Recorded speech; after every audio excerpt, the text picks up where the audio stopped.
Morning friend, in this video I will tell you about basic accounting term. First of all I will tell you about entity. Do you know what is entity? Business and businessman is separate entity. Entity means body. In laws, business is separate entity from businessman and also good morning friends.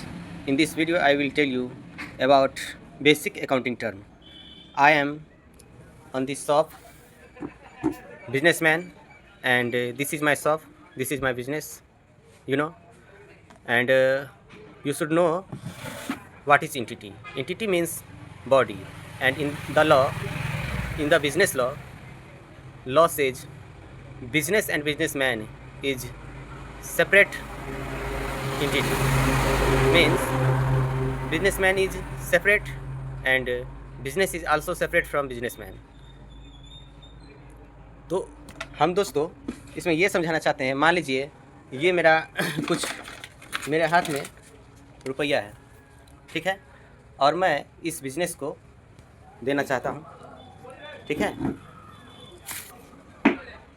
ये मैंने इस business को पैसा दे दिया और अब मैं इस बिज़नेस को बोल रहा हूँ कि भैया जब बिज़नेस का अंत होगा, कभी ना कभी तो सबका अंत होता है। बिज़नेस भी एक बॉडी है और हम भी एक बॉडी हैं, मेरा भी अंत है और इसका भी अंत है। जब इसका अंत होगा तो मैं इसको बोल रहा हूँ कि आपको जितना रुपया मैंने दिया है ये उतना आपको एक दिन रिटर्न करना पड़ेगा मुझे। या फिर मैं ये बोल सकता हूँ कि जब आप ये ले रहे हैं तो हर एक वर्ष इस पर कुछ रेट ऑफ इंटरेस्ट आप दोगे, क्योंकि अगर मैं बैंक में एफडी करवाऊँ तो वहाँ तो इंटरेस्ट मिलेगा ना मुझे, तो मैं इसे भी बोल सकता हूँ कि आप मुझे इंटरेस्ट दोगे। तो ये तो मैं हो गया और ये मेरा बिज़नेस हो गया।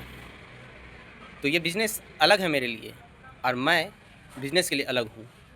मैं एक दूसरे का रिश्तेदार हूँ, एक दूसरे का मदद कर सकता हूँ, लेकिन रिश्तेदार जब मदद करता है तो फ्री में मदद नहीं करता, वो एक दिन वापस लेता है।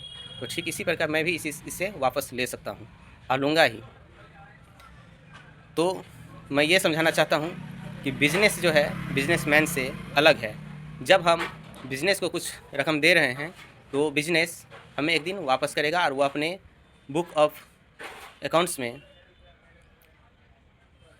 लायबिलिटी के रूप में उस कैपिटल को एंट्री करेगा कि गोपाल का जो कैपिटल है वो मुझे एक दिन लौटाना है, तो वो बैलेंस शीट में लायबिलिटी के रूप में दिखाएगा।